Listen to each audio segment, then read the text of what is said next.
Hello friends, welcome to our channel.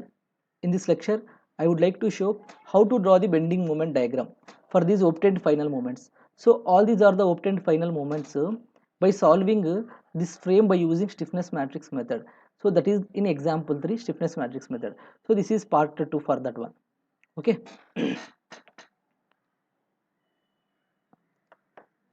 So friends, see here MAB will be equal to 0. So bending moment at the simply supported end will be equal to 0. Similarly, MBA minus 15.059 kilonewton meter. So minus for anti-clockwise. So already I applied here in the MBA span. Minus for anti-clockwise. I am applying a movement like this 15.059 kilonewton meter, which is in anti-clockwise direction. Similarly, MBC 20.0578 kilonewton meter, which is negative here. So negative for negative, I am applying anti-clockwise movement here also in the span BC.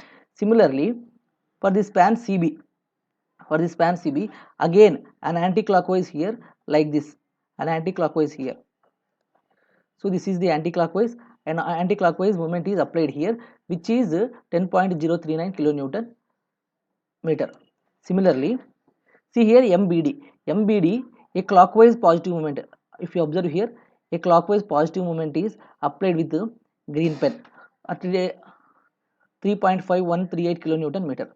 At the same time, an anti-clockwise. So here this is in the anti-clockwise direction. An anti-clockwise of 67.76 kilonewton meter is applied in anti-clockwise direction in the span dB. Okay. See here, always I am telling one logic for drawing this type of bending moment diagrams. So what is that logic? Based on the application of the force will move in that forward direction. So see here, there will be a clockwise movement like this. Here there will be a clockwise movement. At B, whenever, so this is the BD is the beam. Whenever a clockwise force comes and apply on the beam, what happens?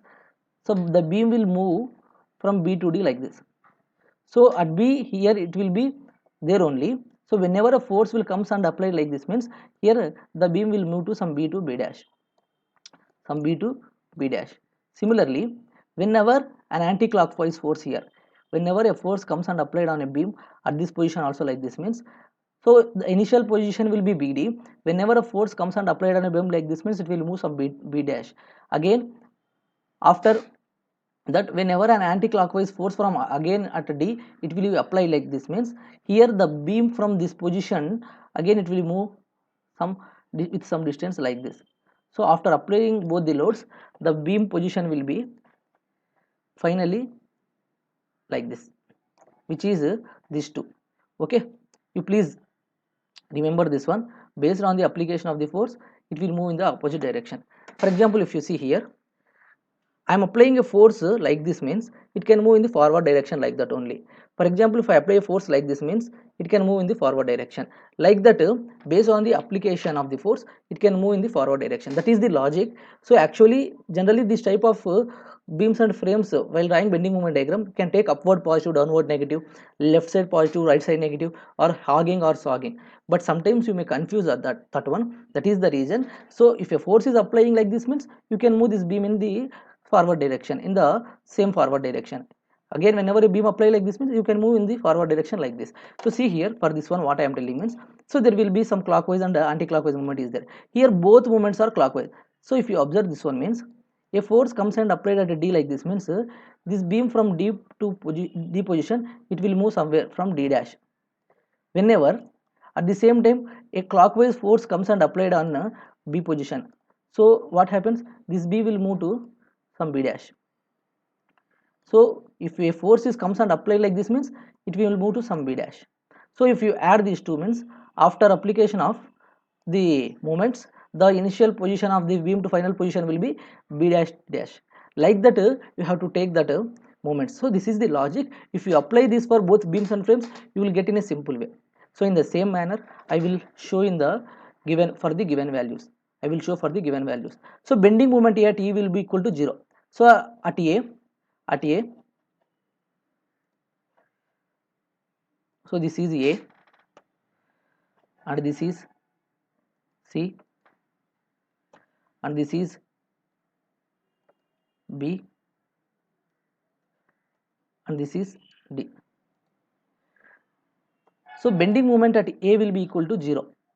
So therefore your position A will be here at 0 only. So after that, a anti-clockwise movement. So see here, an anti-clockwise movement is acting in the BA position like this. An anti-clockwise movement is acting in the BA position like this. Then what happens? The beam will move in the forward direction up to what extent?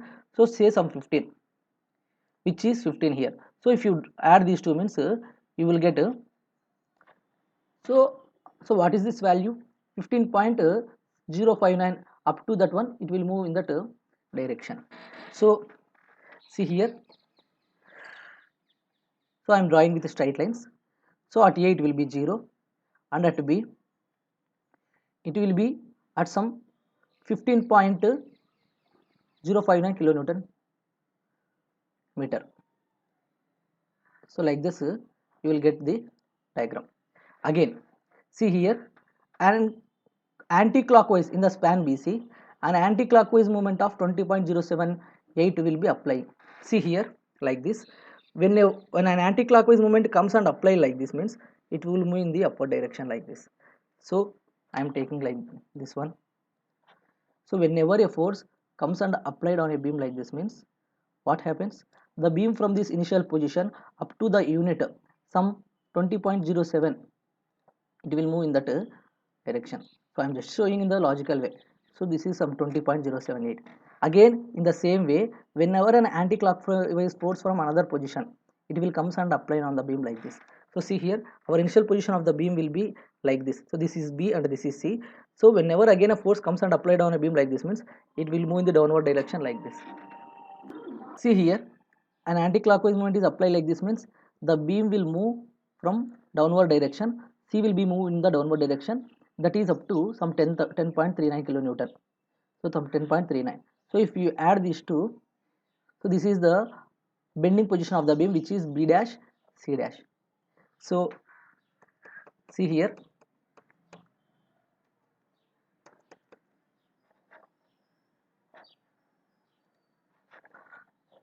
so whenever an anti-clockwise movement is applied means it will move in the forward direction. So that is some 20.078. Again an anti-clockwise movement is applied here means again the beam comes from here to here, which is some 10.39 kilonewton meter. If you add these two means you will get this 30, this value, which is bending of the beam. So how much it will be?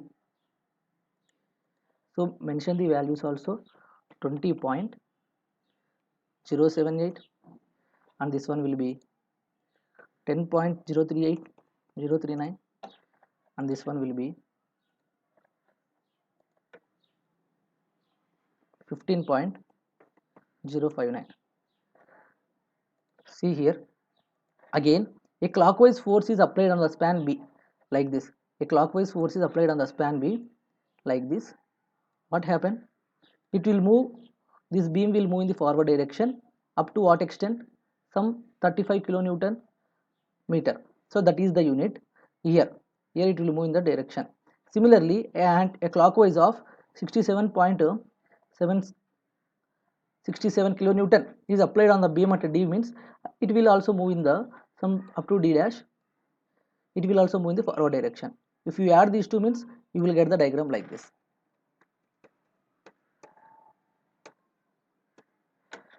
See here, so a clockwise force is applied means it will move in the direction of the forward like this.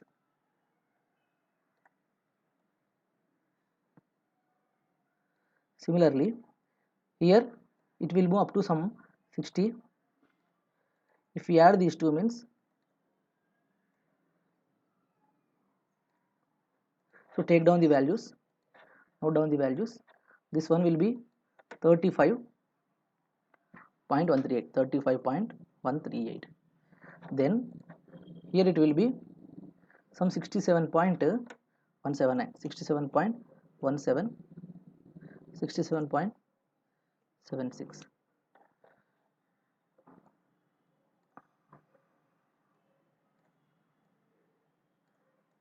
Okay, then this is the fixed bending moment diagram based on the obtained values. And what about the free bending moment diagram? So there will be any given loads on span AB and BC, you don't get any diagram there, but there will be 120 kilonewton load is acting at point E at a distance of some at a distance of some 3.2 meters from D.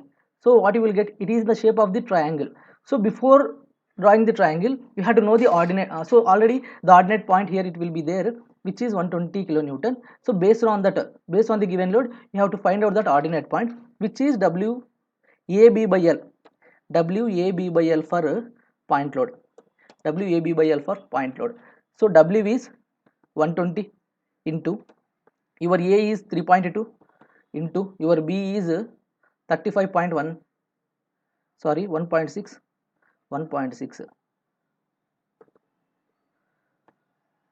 So divided by its total length, divided by its total length of the span is 4.8.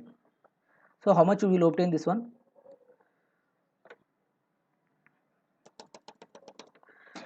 See here, I am finding the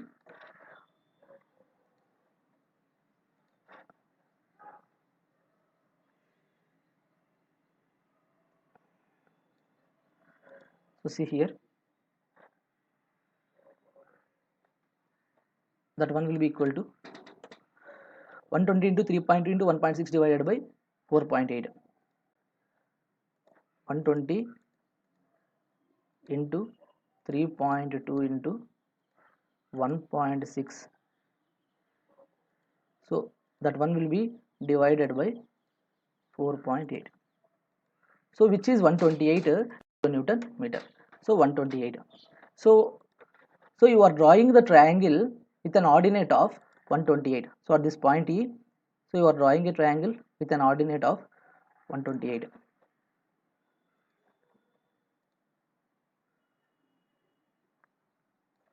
So I am mentioning this ordinate point will be 128 here. So please, I am doing the same procedure. Please check the value once again. Please check the value once again. So opt the same procedure. Okay, if there will be any error in the values also, you can opt the same procedure, you will get the values. So see here, then we have to find the net bending moment values. After drawing the bending moment diagram, then you have to find out the net bending moment values. So there is no any free bending moment diagrams here, that is the reason you won't get any net. So what is the meaning of the net BMD? So net BMD means difference of the free bending moment diagram plus fixed bending moment diagram. So you have to show the difference of the free bending moment diagram to fixed bending moment diagram. See here, I am showing here. So there will be 128 kilonewton meter at a distance of some 3.2 meters from D. So this is in the form of an eccentric model. So this is in the form of an eccentric model. I will calculate net BMD here for that particular span. I will calculate net BMD here.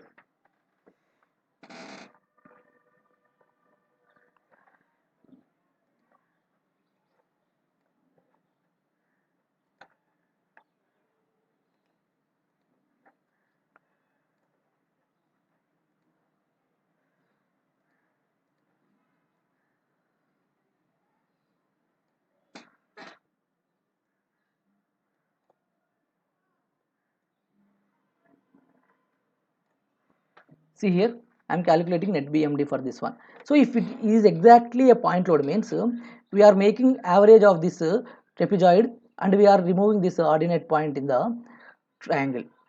But here it is in the form of an eccentric one. Eccentric means not exactly at the center. So this point is not exactly under the center. So therefore we have to find the ordinate point.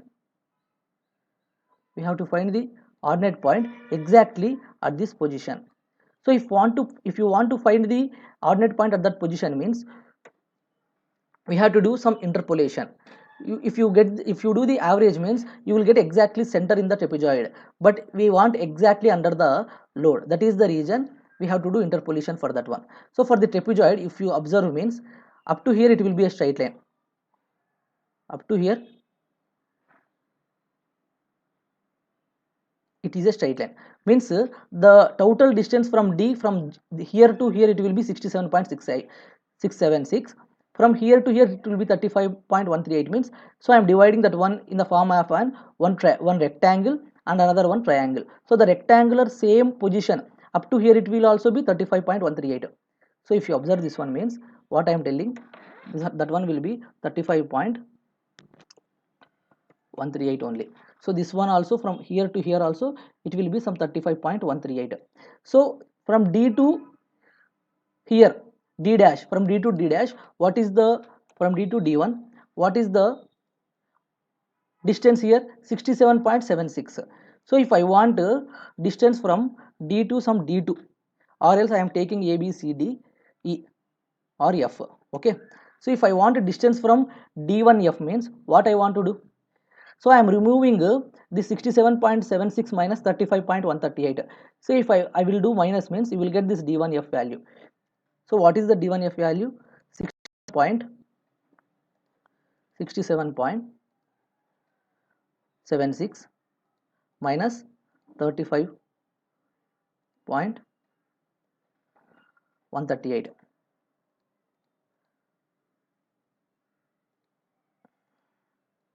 So that one will be 32.622. So the distance of the D1F will be equal to 32.622. So then observe here, the ordinate of the rectangle will be 35 anywhere in the span. For example, for the span of 1.6 meters distance also, or for the span of 3.2. So wherever you take ordinate for this rectangle, so DF and this B, ordinate for the rectangle wherever you take, here also it will be some 35.138, here also it will be some 35.138, here also it will be 35.138. But for the triangle, the ordinate at each and every position will be varies. Why? Because it can starting from 0 and again it will be linearly increasing from up to F. So how much it will be? It will be 0 at the end B, and again while coming, what is the ordinate of this particular triangle? The ordinate here from here to here it will be this 32.622. So here it is the 0 line for the triangle. So ordinate will be at D1 will be 32.622. Based on that I am doing the interpolation. Based on that I am doing the interpolation. So okay. So for the span of 4.8 meters distance, for the span of 4.8 distance, what is your ordinate point? See here, so this is the total distance. I am coming from the 0 for the triangle for the span of 4.8 distance. What is this ordinate? So ordinate of the triangle will be 32.622. 32.622. See, this is not minus. I am just showing for the span of 32.622 distance. So our ordinate will be that much. And I want for the span of 1.6 meters, what is my ordinate? For the span of 1.6 meters, what is my ordinate? I am doing like that. So by taking two similar triangles, I am doing this one. So I am taking that value as x. So after that, if you cross multiply this one, if you cross multiply these two, if you cross multiply these two, 4.8x into 32.622. So what you will get? 32.622 into 1.6. Therefore 4.8 x will be equal to 32.622 into 1.6. So please simplify that one, you will get a x value. So what is how much your x value? If you simplify directly by using your calculators, your x value will be some 10.67. So I am taking some approximation. So here this value will be 10.67. So ordinate at that position will be 10.67. So you people already know the ordinate at this position. What is the rectangular ordinate? The rectangular ordinate at this position will be 35.138. 35.138. rectangular, so at this position from E to here the rectangular ordinate will be 35.138. Similarly, from here to here the triangular ordinate will be 10.67. If I want ordinate at this total height, means what I want to do, 35.138 plus 10.67. See here, 35.138 plus 10.67. So that is 45.80. So I am taking approximate as 46. So up to here from taken from starting from E to here, our ordinate will be some 46 value. So this one will be 46. If I want to find this net bending moment value, means what I want to do means difference of the free BMD minus fixed BMD. So this is the fixed BMD and this is the free BMD. So 128 minus 46. 128 minus 46 minus 46. So that one will be equal to 82. So 82 is your 82 is your 82 is your net bending moment value. So I am showing here. So don't be confused. 82 is your net bending moment value. So this one will be 46. This one will be 46. So ordinate point from here to here will be 46, and we are removing this 46 in the free bending moment diagram. So you will get the final net bending moment value as 82.82 kilonewton meter. So friends, this is the procedure for finding net bending moment value for the eccentric load. Friends, I hope for so after obtaining the net bending moment, it is better to mention here which is 82 directly. Okay, so friends, I hope you understand this lecture. If you really like this video, means you please like this video, share it to your friends and subscribe my channel. Thank you so much.